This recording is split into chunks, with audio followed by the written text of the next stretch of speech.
Hi, everyone, and welcome to the I Am Landscape Growth Podcast, where entrepreneurs help entrepreneurs grow faster, better, and stronger in the green industry. From leadership to sales to recruiting and operational excellence, we cover the topics holding entrepreneurs back and share how to get past those bottlenecks with the best in the industry.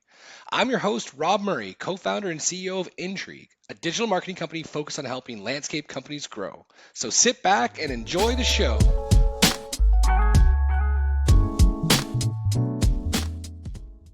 Hi, everybody. Welcome back to another episode of the I Am Landscape Growth Podcast. Today, I have an amazing guest with an amazing story, one I have not heard before, Al Perreault from Green Collar. Thank you so much for doing this, Al. Appreciate it, man. How you doing? Awesome. Um, yeah, so we were just talking a little bit before the recording to get a sense of like where we want to focus the conversation. I think it's going to be pretty simple approach based on what you've done. So why don't you give the audience a little bit of background in terms of how you got started and what's the kind of like what you've done to get where you are now and what's the kind of core focus of the business that you're at? Yeah, sure. So essentially, I established the company in 2009. Essentially, it was just myself working part-time, doing a bit of grass cutting on weekends. So started that business just to essentially give me some petty cash and some extra spending money. So I was doing that, and then I landed somewhat at that time back in 2010. Landed a contract out in Haldeman, cutting some parks and stuff like that, which I thought at that time was a very big contract. Um, but it so then that's when I hired one of my an employee at that time. He was a younger guy helping me out. And then started adding every so couple of months, started adding an employee here and there. And then we started introducing in 2011, started doing snow removal for the first time. Had a small route doing that. And then next thing you know, I got 5 to 10 employees working for me. So then we started getting into more of the commercial maintenance aspect of the business. So we landed a big contract with a regional municipality. And at that point, that was 2012. So our employee status, we were around 10 to 12 people at that time, which there was a significant revenue coming in at that point. And I was still working full time in the oil and gas business, doing a full time job there and trying to run this, we'll say, side gig hustle. It's starting to turn into like a full on operation. Yeah, and it was getting doing the carrying 2 cell phones and trying to put out fires here and there, and it was starting to get intertwined a little too much. I knew at a certain point that a decision would need to be made in regards to which avenue, which career path I should be taking, either doing my 9 to 5 job, or do I become a full-time business owner with, all the perks, but, working the 60, 70 hour weeks and trying to grow this business.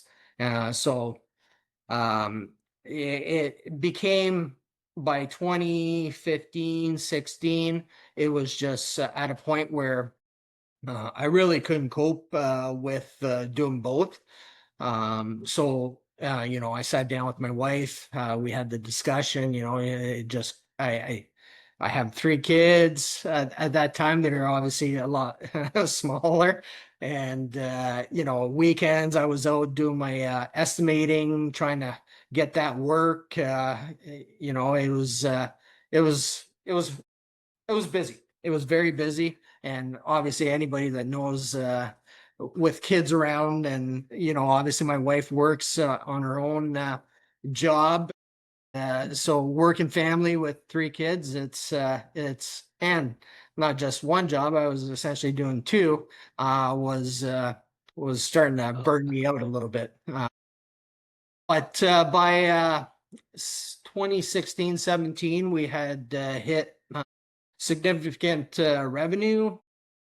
We were starting to, I was starting to notice that there was definitely some lapse of me not being present during the day with my employees. That there was some issues starting to happen, not being available every second of the day for them to answer questions and so on and so forth. So a decision was made essentially in 2017, 2016, 17. Decision was made to essentially um, become full time for in the company, and that's where we saw a significant um, sales change of the way we operate. And then we became essentially, we would jump from 20 to 25 employees in 2014, 15 to essentially 50 employees by 2018. Me at Elm, trying to grow both businesses on the commercial commercial grounds maintenance and the construction aspect at that time. It was I believe, looking back, it was a good decision. And there was definitely some significant increase in growth, sales. Um, I can't really say that net profit was there yet at this right. point, because what they say is, just because you're selling more does not mean that you're profiting more. But that's always a work in progress, especially even this year with the economy, and during COVID and inflation and different aspects. It's always a floating aspect of trying to grow and make sure that your net profit margins are growing as well, not decreasing. Essentially, now we are, we're in the 6 to 10 million mark in annual sales. We have about 80 employees on the payroll. So we're a full-scale landscape company. We do grounds maintenance on the commercial residential side.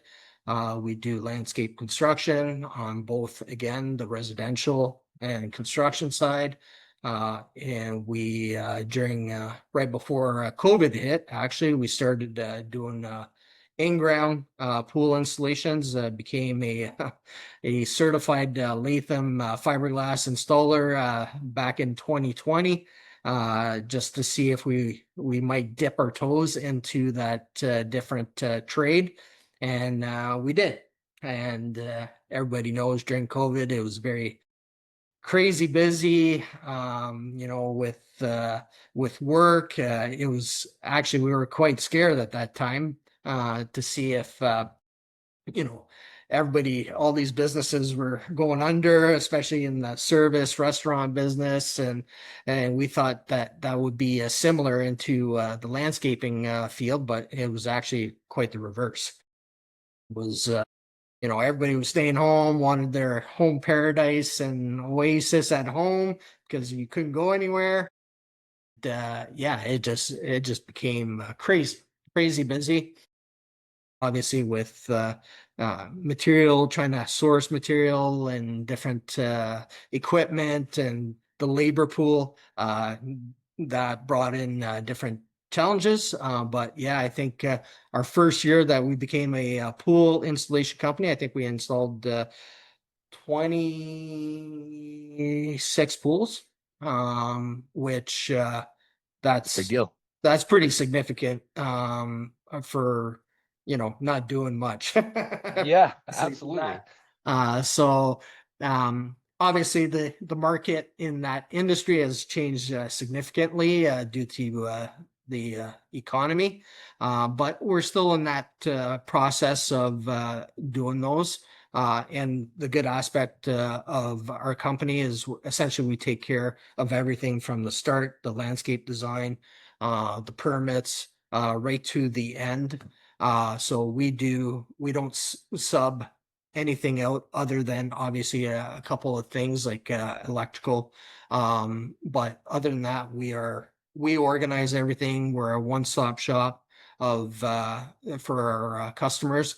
And I think that's something that they really appreciate in the fact of they don't have to go find a gas guy or electric. Yeah, they don't have to be a GC for their own project, right? Yeah, exactly. We take care of everything in house.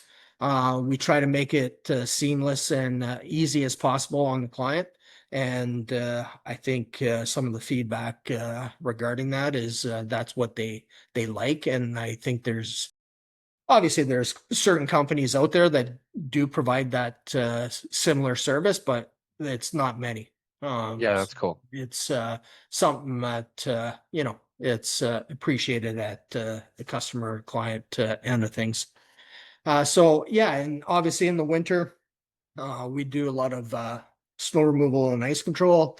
Um, 2 years ago, it wasn't much because it was a nice winter. Last year was a little A different, little bit different. a little heavier. So then after a winter going like that, it's definitely it reminds you of the joys of plowing snow and salting. But yeah, it's something that we like to implement and offer that service because it keeps our employees employed with Green Collar, gives them that security of not always trying to find seasonal work. Uh, Mhm. and I think they appreciate that. And yeah, and we try to not just become a seasonal company, but when you work at Green Collar, it's a career path, and we try to promote individuals within our company to stay with us. We try to offer training or what needs to grow with the company. Because at the end of the day, it's all about trying to make more money to support to buy a house or start a family. It takes that type of income, and we try to uh, make it enjoyable for our employees to work at Green Collar and the place. Obviously we're not a smaller company now with 80 employees, but we still try to keep it a family environment and enjoyable for everyone. Cool. So So let me just hit this straight though. You had a side hustle that went to 2.5 million on the side. I don't think I've ever heard anybody say they had a side hustle that went to 2.5 million. It's interesting because it's almost like because you weren't there, you almost had to lead from a distance. Whereas like most people when they're starting their businesses, they're like fully into it and thick. So I'm just curious before I ask you like the question of the show. yeah. Do you think that that's like a big part of why you ended up getting to where you are now? Because you actually had to figure out how to lead from without being there and like build the systems and try to get the people going. And then when you got there, it was like putting gas on a fire and but like, Yeah, did so that help or hinder having you not around for that, first phase? well, I think it definitely hindered it a little bit. Don't get me wrong. Like, I did have some people that helped me out when it was getting to that $2.5 million dollar mark. I had some people financing and helping me out, family members. So it's not like it was all on my shoulders of me getting to where it is. Because, when you're starting a business, you need capital, you need credit, you need a lot. And there was a lot provided or accessible for me to do that. Amazing. Don't get me wrong, it was hard. Yeah, well, And there was some pays where I was like, I don't know if I'm going to make payroll, but it's I think that's every entrepreneur or business owner get is at one time had that problem or issue. Oh yeah. And if you didn't, well, good on you. Yeah. But yeah, so obviously there's always some good times and some hard times. But overall, um, the good times outweigh the hard or the bad times. So Cool. So then, like we were talking about earlier, you're in rare air. I mean, there are other companies your size, but like the $1 million mark is kind of like the first, the 5 millions, maybe like the second, depending on who you talk to. When you're on your way to 10, between 6 and 10, on your way to 10, there's not many companies in the landscape space that are getting to that level. And so like either like the question of the podcast is, what is the primary growth constraint holding entrepreneurs back in the green industry? And you can take that question for yourself or just what you see with others in the industry. What do you see holding people back from growing? yeah, so that's a loaded question. Uh, but Yes. uh, but obviously, probably the biggest thing is building a a strong base. So having the company core values, having the proper workforce, laborers, manpower, um, that works for your company, where they feel valued, give you that good effort, will bring you a long way. Processes. I came from corporate, big billion-dollar company when I was working full time, and at that point you're like, all these processes. Why do you need all these processes? It's just a pain in the butt. But you soon realize that once you start having a certain amount of employees, that if you don't have these processes in place, and you're always putting, obviously you don't want to just put processes in place that have no meaning. You want them to have some meaning and bring some value, for your employees and the business. But you have to set those up, to really strive to not repeat the same issues all the time. And with that happening, nipping that in the bud, you do see significant improvement. And yeah, once you have those in, it's yeah, the sky's the limit, really. Yeah, that's Yeah, awesome. Well, and to your point though, like it's an interesting dynamic because if you have all the processes in the world in place, but the team isn't willing to follow them, then yeah. you're kind of up the creek without a paddle. So then, and it's something you've kind of you talked about. You've implied it quite a bit around this idea of building like a strong team with core values, a strong culture, promoting internally to help give people career opportunities so they can actually like lift themselves up into a position to raise families, buy homes, all these things. So what was it for you that made you decide to focus on the business that way? So the primary was, to be honest with you, and I'm not going to joke about. I was well, I was all in, right? So there was no option. At that point, once all the overhead and all the business expenses were coming in, leasing and loans and rent, and you just get to the point where there's there's always the point that you can pack it all in and just go back to a Sure. 9 to 5 job. But had I was all in, and at that point, it was there was no turning back. And essentially, too, I obviously I'm getting older now, but at that time, I was in my 30s. You're always striving for to be the biggest and growth wise, and looking at bigger companies in the area, and you're like, I want to be like that. And I noticed too, like a lot of our employees with the growth, and they really do feel like it's nice for them to see the company as a bigger company, and they do have that thinking of, I grew they helped me grow this company. And I do have a lot of long-term employees that have been with the company, and I probably wouldn't have been able to do it without them. To be Yeah. honest. So, having that reliability in managers and supervisors that have been with me for numerous years, I'm not going to give them all the credit that they built the company, but But some for sure. yeah, no, for sure. Having the right people, and sometimes, they might be the right people at that moment and things change in the future. But generally speaking, I do have a good core of employees that have been with me that they know where they stand with me.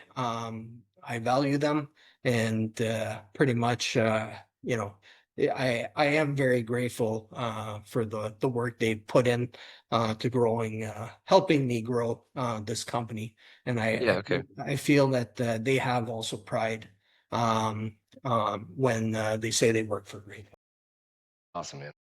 One of the things you mentioned when I asked, what's holding people back, you said, a strong base, core values, a good organizational structure, having the right people in the right places, doing the right things. A lot of people talk about core values. A lot of people don't necessarily live them. There's posters on walls and that kind of stuff, and they kind of are empty, but it doesn't seem like that's the case with Green Collar. So when you talk about the idea of building a strong base to grow on top of, like at what point in the business were you at when you decided, okay, we need to get this core values piece right? We need to look at the organization of how we're bringing people together, because that's really working on the business type of stuff. So what made you kind of decide that that's the thing that needs to happen? That's always a working thing, right? Because back in the early 2010s, 11s, core values and company culture and all that was essentially not existent. Mm, We're only like maybe three or four people, so it's like, you're not really setting up, the big corporate, culture and values and so on and so forth.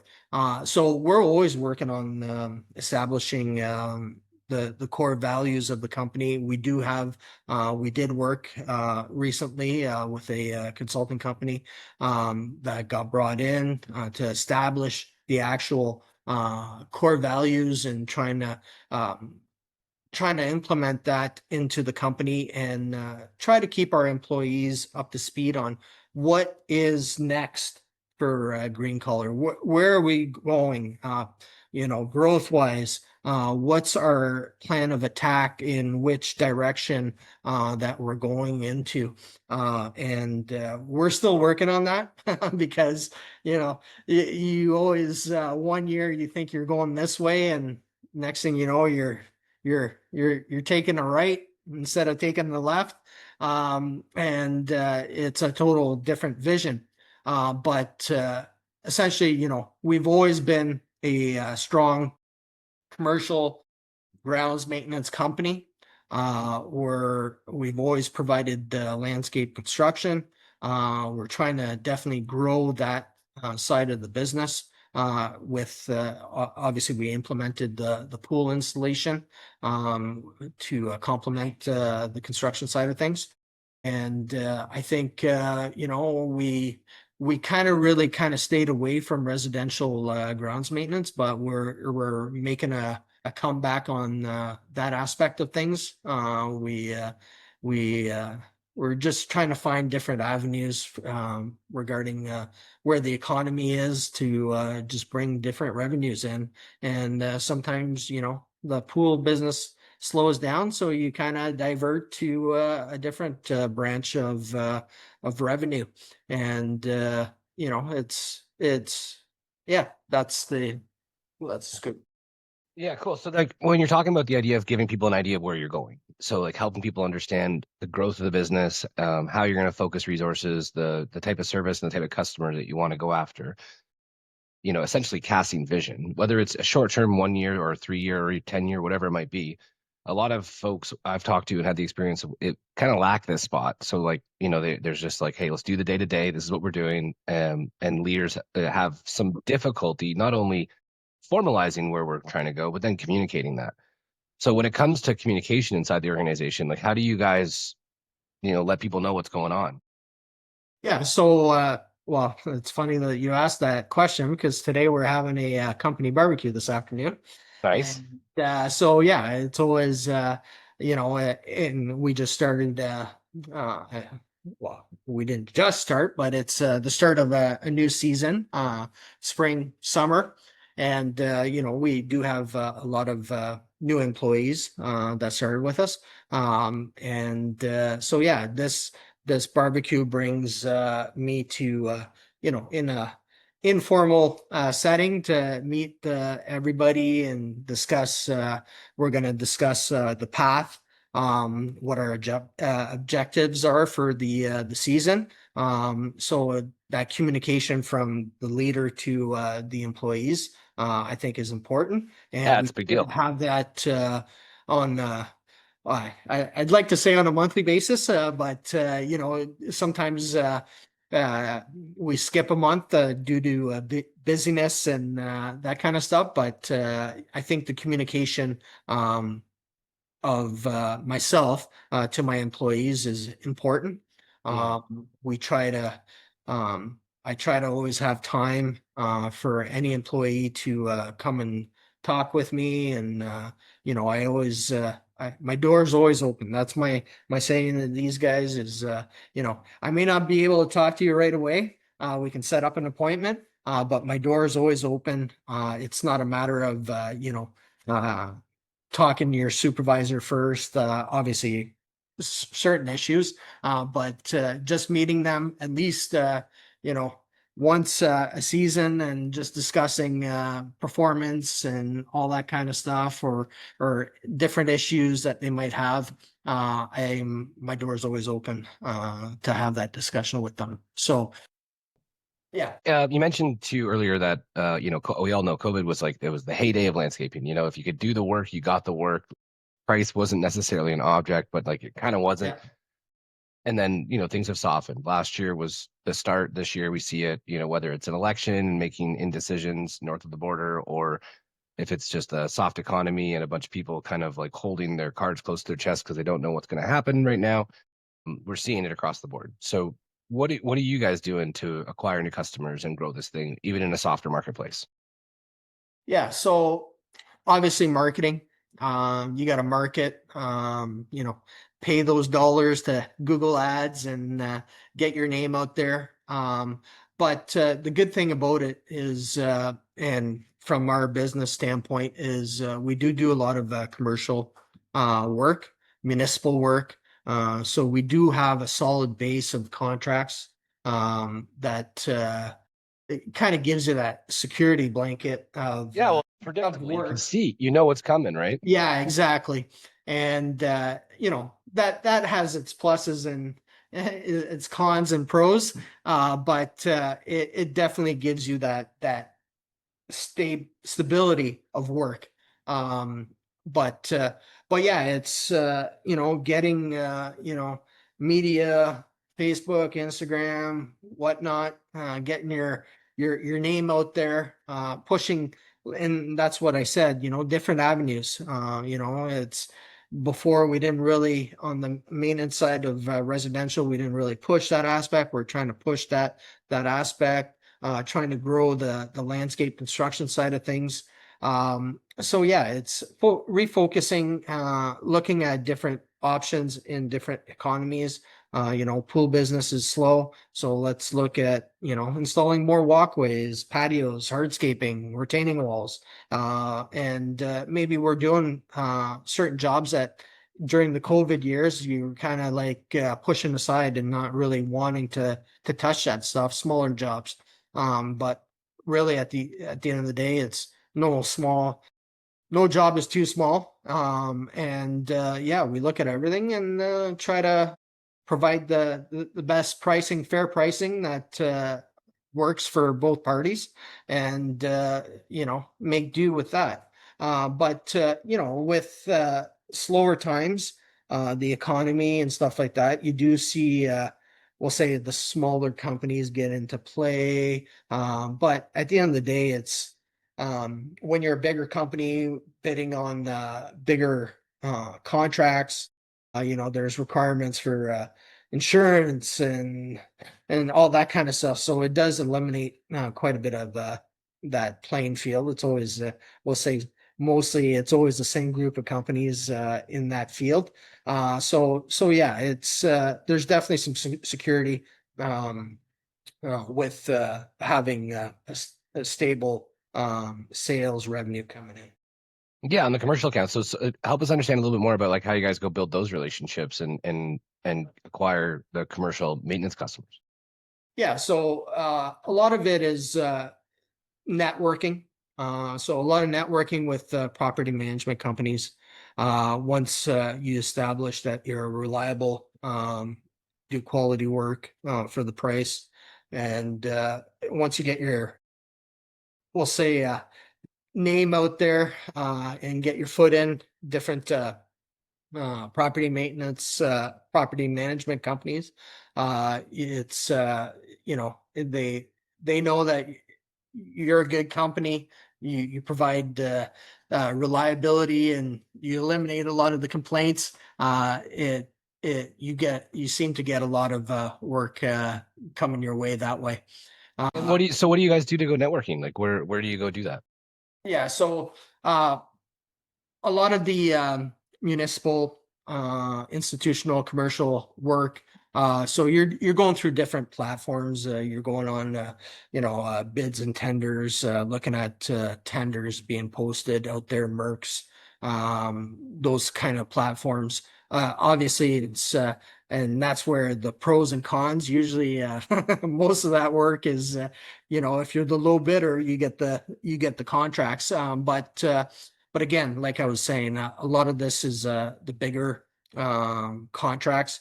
So a lot of a lot of the different companies that are picking up the tenders.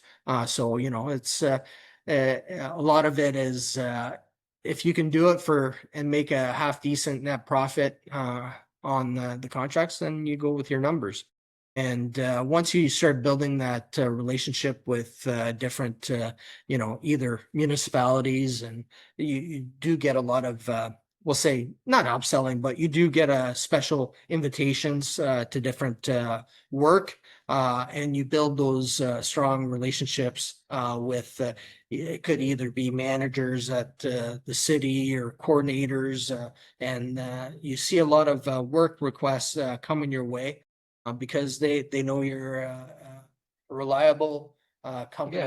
Yeah, they know they can trust you, right? You're going to Yeah, show up exactly. make them look good. So okay, well, so one last thing before we kind of finish up, then there's a follow up, finish question. But you mentioned the idea about processes being super important, but then also being useful. And so I've heard lots of people say lots of times, like, the process, we built this process, but then like it kind of collected dust and like people forgot about it. Or there's people listening right now who don't necessarily have a bunch of processes set up inside their organization and they kind of know that they need to, but don't necessarily know where to start. What would you say to them when it comes to like how do you start this process of building processes? And like maybe what's one or two kind of steps someone can do to get started in the right direction? Yeah, so it's pretty simple. If there's a repeat thing that happens in your company that you're always trying to um, correct, or you're always discussing with your managers or someone or an employee, and it's the same issue happening over and over again. So I'll give you an example. Yeah, perfect. You know, all the guys leave, or all the employees leave early in the morning. They come back, later at night, let's say between 5 and 6 o'clock. So we have a process in place that they fuel at night. So it's always been proven that, it takes less longer to fuel all your equipment and your vehicles at night than it is in the morning. Reason being is because they want to leave.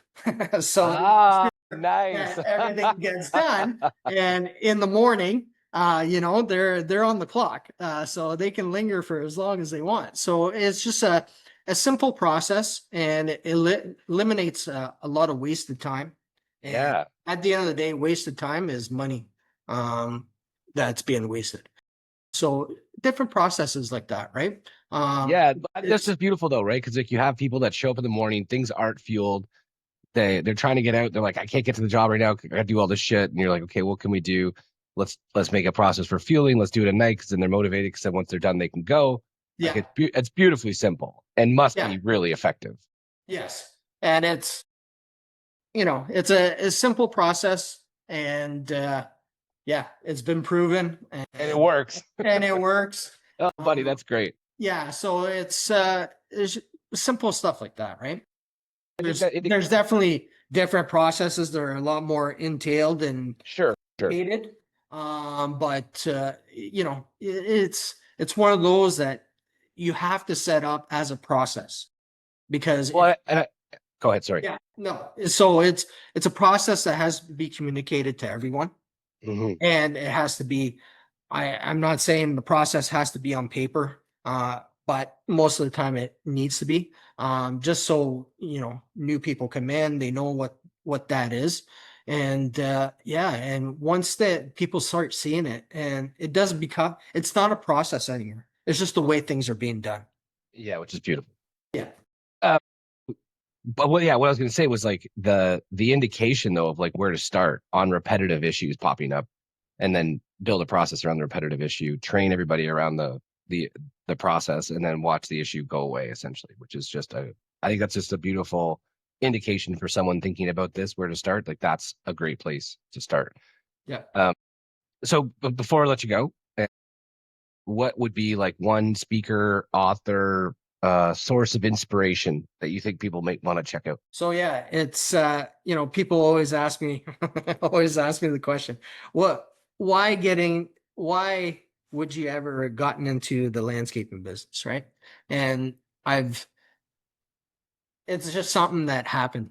I don't know why. And I look at my I look at my kids growing up, and I always joke with them that you definitely don't ever take your dad's business over, and find your own path, and there's better jobs or better work out there. But at the end of the day, it was a passion of mine. As funny as it is, I love cutting grass. I love the smell of the grass. I love seeing, you know, nice yards being completed, and attention to detail, and new plantings, and putting a pool in and seeing a family jump into the pool. That's something that you built. It's just the satisfaction of seeing that my company built that is second to none. Some people will say, "Wow, yeah, it's not that big of a deal," but you know, I'm a OCD person. I like things very neat, tidy. And when I see nice quality work done, even if it's just trimming a garden bed, or cutting nice lines on a lawn, it's something that I get enjoyment of. Yeah, And that's cool, man. yeah, I always, I've had some employees that are, they'll work for me for a couple of years and start their own business, and it's I promote that. It's go for it. It's Well, you're building people up to a point where they believe in themselves to go jump off a cliff and try to yeah, figure out how to and build an exactly airplane. right. We That's we we try to amazing. provide all the right tools and the knowledge. And hey, if it just be wary that you'll have the ups and downs that Yeah. I've had. But hey, it's I've never squashed that. This that person started their own business, and they're hopefully they fail. It's not something I want to see. I want everybody to succeed. And if it's going their own path and building their own business, go for it. It's 100%. It's never too bad to have too much competition out there. It's always a good thing. And, and I want them to, succeed. And, Awesome. there's no ill will for anybody, even some of my competitors out there. And, you always have some run-ins and stuff like that. But at the end of the day, as an industry, you want everybody to be successful, to grow, to have fulfillment and joy in what you're doing, and the ups and downs. It's all good. It's awesome, man. I really appreciate you doing this, Al. Okay, thank you. Thanks, everybody, for listening to another episode of the I Am Landscape Growth Podcast. Hey everybody, thanks for listening to the I Am Landscape Growth Podcast. If you're listening to this and you're under $1 million in revenue, we have a roadmap just for you. It's all about going from 0 to $1 million as a landscape business. It's called the $1 million Landscape Growth Strategy Roadmap. You can get it for free, absolutely no strings attached, at intriguemedia.com/roadmap. We work with hundreds of landscapers, we've interviewed thousands, and we've compiled all the foundational skills required, tactics and strategies to go from 0 to $1 million.